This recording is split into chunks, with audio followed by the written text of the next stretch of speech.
El licenciado Manuel Ignacio Balcázar Villarreal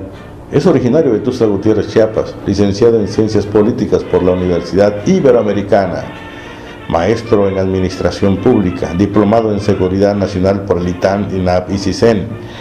con especialidad en Políticas de Defensa en el Pentágono. Ha publicado, entre otros títulos, los siguientes: La influencia de las maras en México, un problema de inteligencia gubernamental y democratización de la función de inteligencia. Manuel Ignacio Balcázar Villarreal ha sido conferencista del Centro de Estudios Hemisféricos de Defensa en Chile, Brasil y Guatemala. Bienvenido al Bufete Regional de Comunicación. Nos da mucho gusto tenerlo aquí para que nos aproxime al tema del flujo migratorio en la frontera sur, en sus dos vertientes, autorizada y no autorizada. Efectivamente, el tema migratorio en sus dos vertientes, tanto formal como informal,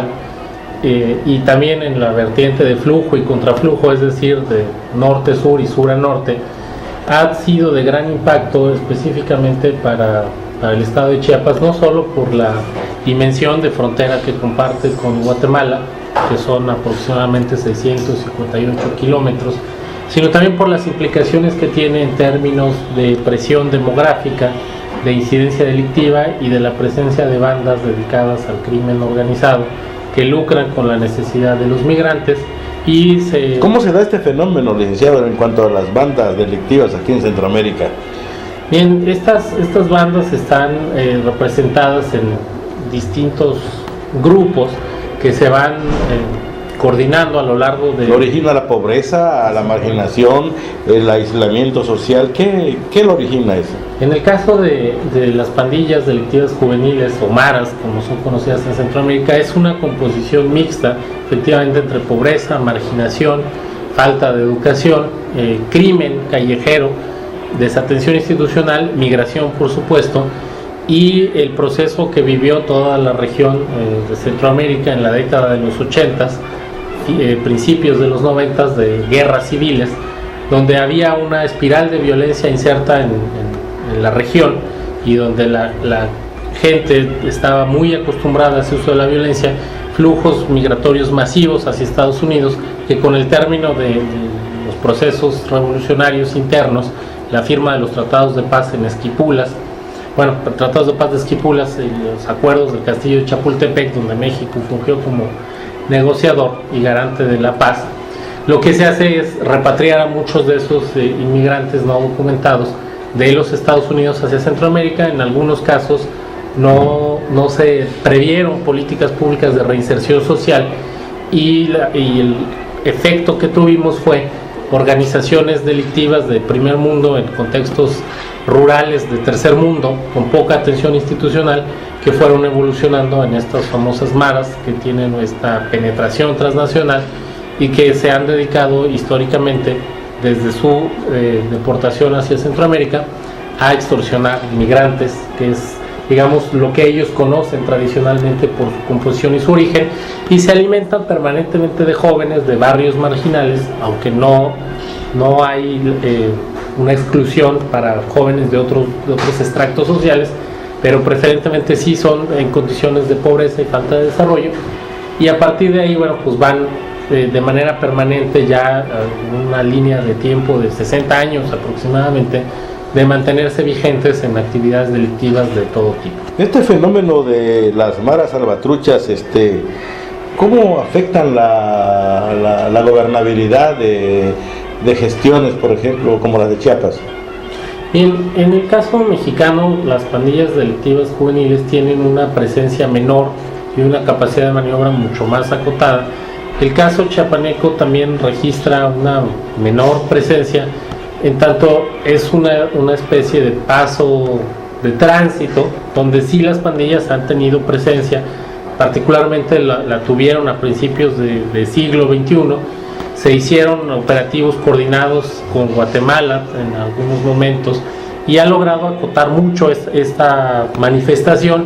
La incidencia mayor que tienen, pues es reclutar y tener pequeñas clicas, como ellos les llaman a sus células de organización, en colonias marginales, donde podemos ver brotes de estos grupos sin que represente un riesgo mayor a una banda callejera dedicada al robo, pero bueno, sí están presentes, y el riesgo potencial más grande es la vinculación que pueden tener con otros grupos de crimen organizado con mayores capacidades delictivas. Ese sería para Chiapas el mayor riesgo. Uno de los problemas se puede traducir en el hecho de la ausencia de las instituciones de gobierno en la región. Esa es una de las características principales, tanto en Centroamérica como en lugares donde hay presencia intensa de maras, que efectivamente las maras aprovechan la ausencia de servicios y ofertas de gobierno para hacerse presentes, y a partir de ahí, bueno, pues tener una fuente de reclutamiento, y dos, un área de operación segura para poder cometer actos delictivos. ¿Qué políticas públicas se podrían implementar en la percepción del gobierno, ¿no?, para poder evitar este tipo de situaciones que se dan en la frontera sur? Pues ahí yo lo vería en dos vertientes, que es cómo se compone la seguridad nacional, que es a partir del desarrollo y la seguridad. Es decir, en términos de desarrollo estaríamos pensando en atender en términos educativos, deportivos, culturales y de educación a los jóvenes para desincentivar su acercamiento hacia las pandillas. Y en términos de seguridad es necesario fortalecer las capacidades de inteligencia sobre las pandillas, las maras en particular, para poder interpretar las pintas callejeras que están en varios lugares. Los propios pandilleros les llaman plaqueos, y para tener también una identificación muy clara de estas famosas clicas, una estimación aproximada del número de miembros y rutas donde ellos pueden estar operando con distintas modalidades de crimen organizado. Sin duda hay esfuerzos interesantes para contener este fenómeno, pero si se conecta la parte de inteligencia con la parte de desarrollo social, se pueden tener resultados en el mediano y largo plazo mucho más alentadores que solo cuestiones operativas de fuerza, que ha sido históricamente la respuesta institucional que se ha dado a las pandillas. El secuestro, por ejemplo, de los migrantes, el tránsito de los migrantes por todo el territorio nacional que está en la mesa de discusión nacional, ¿cuál es su opinión? Sin duda las pandillas de los maras tienen una participación importante, me atrevería yo a decir, en la primera etapa de la cadena, es decir, cuando ingresan a territorio nacional. El área de mayor influencia y donde sí son un problema, una amenaza real para la seguridad nacional, que es en Centroamérica, son estas pandillas. Van cejando y cesando su fuerza e influencia conforme se adentran en territorio nacional. Chiapas sin duda es todavía una de estas cajas de resonancia, pero es, digamos, ahí la principal fuerza de las pandillas en vincularse con otros grupos delictivos. Se ha estado mencionando mucho esta organización delictiva llamada los Zetas, y es este intercambio de información o esta, digamos, direccionamiento adrede de los migrantes hacia una esclavitud o extorsión segura para otras agrupaciones criminales. Este tipo de reflexiones que usted hace vienen insertos en alguna de sus obras. ¿Cuántos libros usted ha publicado en este tema?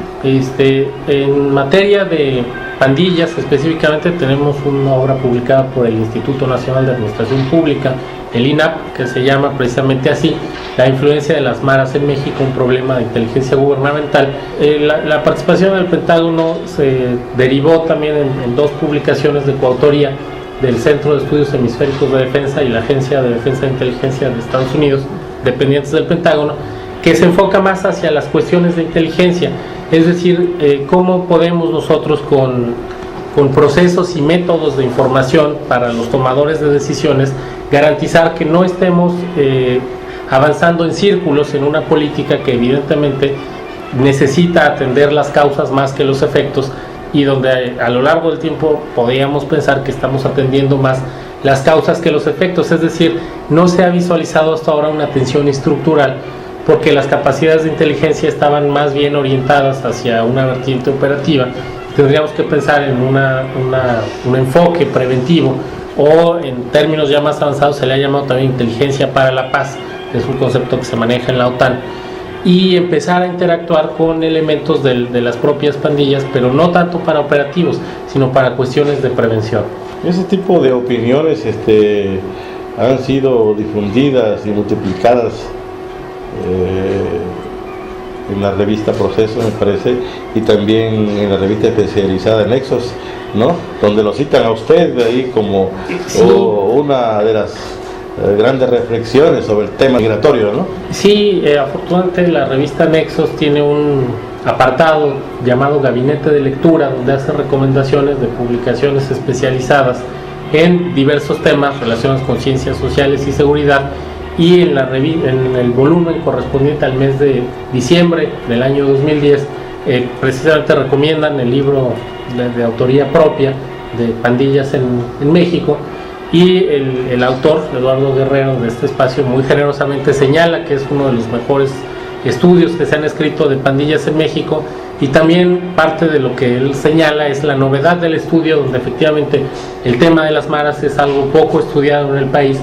por su novedad relativa y por su influencia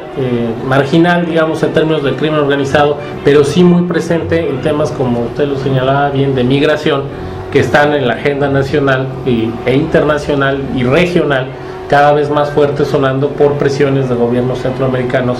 hacia